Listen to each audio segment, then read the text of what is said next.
So me and one of my dorm mates in this group home that I was at, we decided to AWOL because the staff at the group home wasn't allowing him to go to a funeral for I think it was one of his homies or someone that passed away, and they weren't giving him the green light to go to the funeral, right? Because we were at this group home, right? And so the homie was tripping. He was going through it, whatever. So I told him, man, like, you my partner, like, you my boy, I don't give a fuck. Whatever we gotta do, let's do this, right? So he was like, what you talking about? I said, bro, let's AWOL, right? Let's take off, let's run. And let's go to your homie's funeral, right? And he's like, you for real? I said, hell yeah. He's like, how we gonna get there? Whatever. I came up with this wild ass idea. I said, let's go steal the supervisor of the placeman's beach cruiser and let's ride that sucker on the side of the freeway. Feel me? From where we were at, we were in San Fernando Valley. And I'm not from LA, so I didn't know how far the San Fernando Valley was from Long Beach, where the homies from. But in my kid's mind, like, cause I was only like 11, 12 years old at the time, I thought it, like, if you're in LA County, it can't be that damn far, right? But anyways, we ended up escaping. We took this beach cruiser. You guys want to hear the rest of the story? You guys want to know the story? You got to go to the video.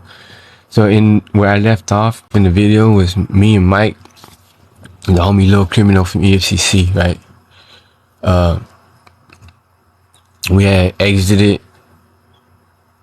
through this freeway that was under construction. It was blocked off, but we took the exit and to get away from one of the staff that had pulled over on us on the side of the freeway, right? Thank you, Tanya, for the heart on my head. Mike was riding the beach cruiser and I was sitting on the handlebar. And when we made this exit, it was the North Ridge exit. When we made this exit, we ended up on this like long ass, steep ass hill. And we just cruised down that hill, right? And when we got down that hill, to the right of us was the North Ridge Indoor Mall, right? So I told Mike, like, go to the mall, bro. Go to the mall. Like, where the hell else can we gonna go hang out? Right? Might as well go to the mall, right? So the homie went to the mall. And we parked the beach cruiser outside. Thank you, Tanya, for the paper crane. I appreciate you. We parked the beach cruiser outside, went in the mall, and started hanging out, right? We was like kicking it, right? So Mike got on the phone and tried to call some of his homies to come pick us up. And couldn't none of his homies come pick us up, right? So I got on the phone and tried to call some of my homies to come pick us up. And some of my homies would tell me, yeah, we're gonna come. And then so there's like, just hold on, just wait, because they are way down there in Dago, so it's like a 2.5 hour drive to get to LA to come get us, right? Thank you, Kayla, for the roses. So the homies just saying, oh, hang tight. So me and Mike hanging out at this mall. Thank you, Don, for the roses. And you guys gotta understand, when we AWOL, it was already like 6 o'clock at night. So we ended up at this mall. And you guys gotta understand, by the time we got to this mall, it was already like 7 o'clock at night. So my homeboys tell me, like, just hang tight, we're gonna come up there. Feel me? I said, alright, bet. So I'm telling the homie, Mike, I was like, bro, don't even trip. The homies is on their way. We're gonna be good. He's like, alright, bet. So we're hanging out at the mall, yada yada yada. I remember we went by this one store. It was like a Asian Sanrio surprise type store, and there was an Asian chick working behind the counter, and I went in there and cracked at her, right? Oh, she was a Korean chick, and she was like 16, 17 years old, and I was like 12. But your boy had swag though. Your boy had confidence. Thank you, Rebecca, for the roses. I went in there, cracked at her, put it on her real thick. Boom. She wasn't even tripping that I was 12, right? She slid me her number. I was feeling myself, right? So I'm over here clowning with Mike. I'm like, yeah, boy, see that, boy? I got the number, right? Ooh. And And the thing is, by then, when Chuck, the staff that had left home from work, saw us on the side of the freeway riding on a beach cruiser, by then everyone knew that we had escaped. You feel me? Not just everyone from our cottage alone, but everyone from the whole entire placement, the whole entire grounds. There's like 10 to 15 other cottages. So everybody, like, word really went out. Big news. Hey, these two fools escaped, and they stole the supervisor's beach cruiser, and they rode that sucker on the side of the freeway. Yeah, so everybody already knew, like, these dudes, AWOL or whatever, right? So there's this thing when you're at this group home, this placement. Like I said in the other story, they take you sometimes on these things called outings. And outings are basically like, sometimes they throw all of us in a van and take us to the beach, or they take us all to the movies, take us all to go bowling, go to a science museum or some crazy shit like that, right? And sometimes they take us to the mall, right? And so while we were at the mall, me and Mike, we were just chilling. Like, we wasn't tripping on nothing. We thought we were just free as a bird, right? We were mobbing around. Some other dudes that were in another cottage than ours at the group home, at the placement, they were all there. So it's basically a whole nother cottage of kids, right? They were all there on an outing at the mall with their staff. And they saw us, right? And this cottage, we kind of like bumped heads with them all the time, right? Like, our cottage and their cottage didn't get along for nothing. You feel me? So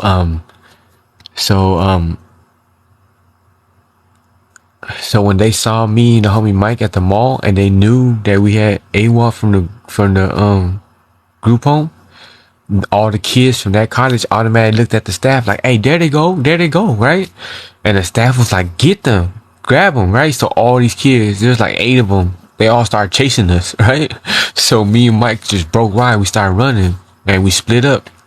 I went this way, Mike went that way. I don't know where the hell he went, right? But these fools from the other cottage just was chasing us, you feel me? But I had wheels on me. I just, and the whole time I was just thinking too, any of these fools get a hold of me, you know what I'm saying? I'm whooping ass, right? Saying I'm just checking jaws, you know what I'm saying? So lucky it didn't come to that. I just broke wide. I just ran, ducked, dodged, slid into a store, hid, right? And just stayed in the cut, and they never found me, right? So after that, I came out from the store that I was hiding in, and I have no idea what happened to the homie Mike. I don't know if they got him. I don't know if he got away. I don't know nothing. You feel me? So and at the same time, I don't know if those dudes from the other cottage are still at the mall. You feel me? And I don't know if they told the police that they saw us there, and if the police is all looking for, and it's an indoor mall. So I'm just like, damn, bro. Like what do I do? Where do I go? You know what I'm saying? So, and there's a couple floors in this mall, right? So I was just like, man, I gotta get out of here, bro. I gotta get out of here, and I gotta go get outside. And I gotta get to the beach cruiser. And basically my whole plan was go outside and see if the beach cruiser is still there.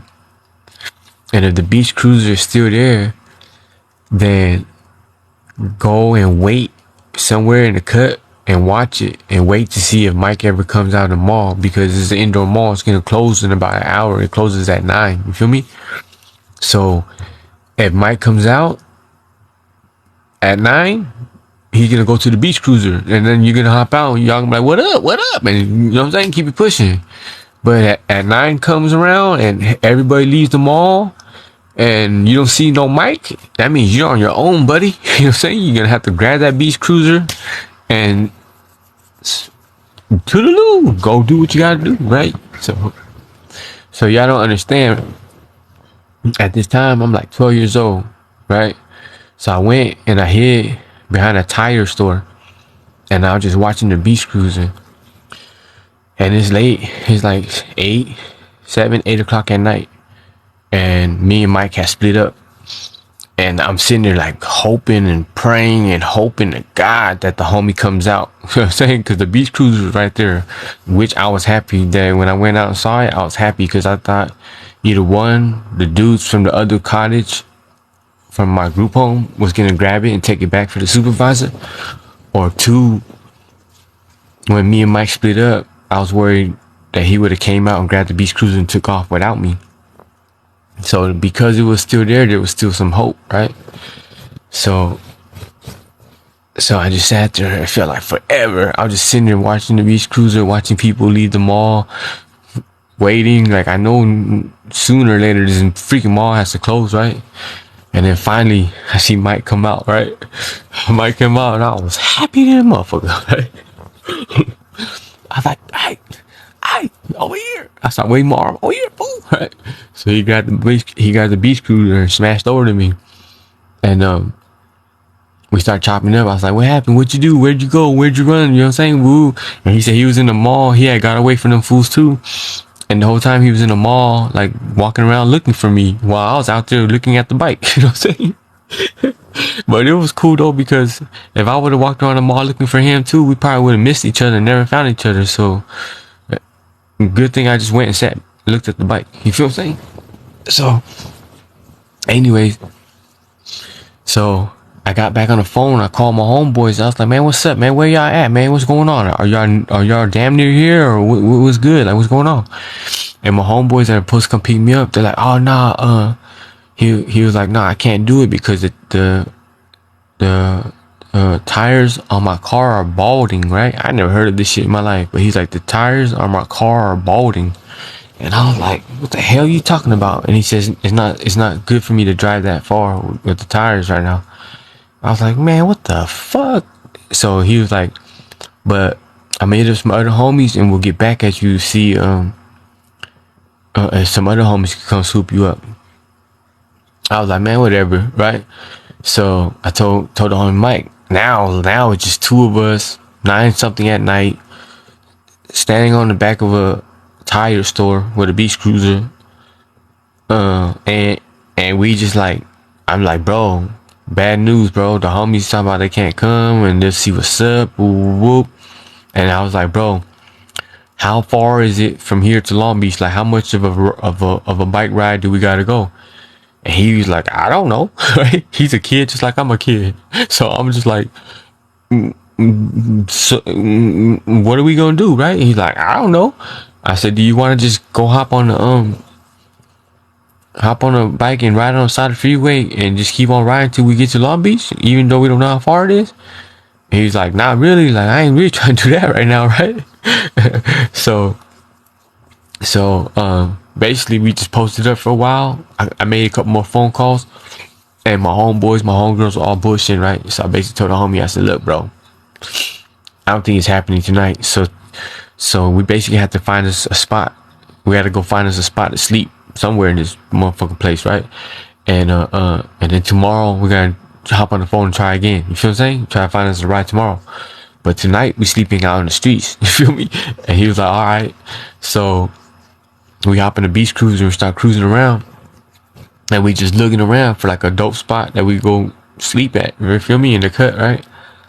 And I don't know why, right? But I came up with this wild ass idea, right? We happened to be passing by a Target, and y'all know like the plant area in the back of Targets and Walmarts and shit. They got plant area. They sell flowers and shit and plants, right? We were passing by a Target, and the Target plant area, it had like shingles like of wood in the fence, so you couldn't really see in there that good. You feel me? So I told the homie Mike, I said, hey bro, I said, let's climb over the fence right here at this Target, and let's sleep back there in the garden back there. You feel me? Ain't nobody tripping on, can see us back there. You feel what I'm saying? And so the homie's like, all right, bet. You feel me? Like, he's like, that's a pretty good idea. So we had some money on us too, right? So I was like, let's go get some grub first. Let's go get us some grub, and let's go over here, right? And he was all right. So we went. We bought some Mickey D's and shit. Thank you, Don, for the lights. All right. We went and we got some Mickey D's and shit, and then we wanted to get some drink, right? So y'all already know how you do it in the hood. You just wait by the liquor. It was like AM PM. We just hung out by the AM PM, and when someone came up, we just told them, "Hey, bro, you think you get us a 6-pack? You think you get us a 12-pack? Whatever we wanted. Shit, we'll give you some money, woo woo." And you just keep on asking till someone's like, "All right, I got you," right? And it don't take long. You know what I'm saying? It don't take long, right? So we got us some beer. We got us some McDonald's, and we were all the way live, right? So we went back to the Target, and we parked the beach cruiser, and we hopped over this big ass fence, right? And we sat over there, and we got our grub on. We macked out hella McDonald's. Like, we just didn't get like a McDonald's meal. No, we got hella burgers, hella fries. We got food like we were trying to survive for a week or something. But we got enough to we should just got enough for the night. But we just was free. You know what I'm saying? And we were kids, right? So we just sitting there drinking beer, eating McDonald's, macking out fries, burgers, chicken nuggets, macking out beer, right? And we just stayed up hella late, just chopping it up, right? And then we ended up falling asleep. And then in the morning, so we ended up falling asleep, right? But we were so drunk and so tired that we overslept. And in the morning, the employees found us, right? At Target, they found us. They found us, right? But instead of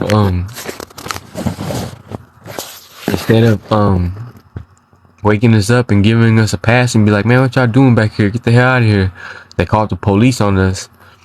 And when the police came, we were still sleeping. You know what I'm saying? We were still sleeping. And then the police woke us up, and they're like, "What the hell you guys doing? Get up, woo woo." And then they realized that we were the 2 Asian kids that had escaped from the group home. You know what I'm saying? And so then after that, the group home, basically they terminated my stay there, and they sent me back to San Diego juvenile halls. You feel me?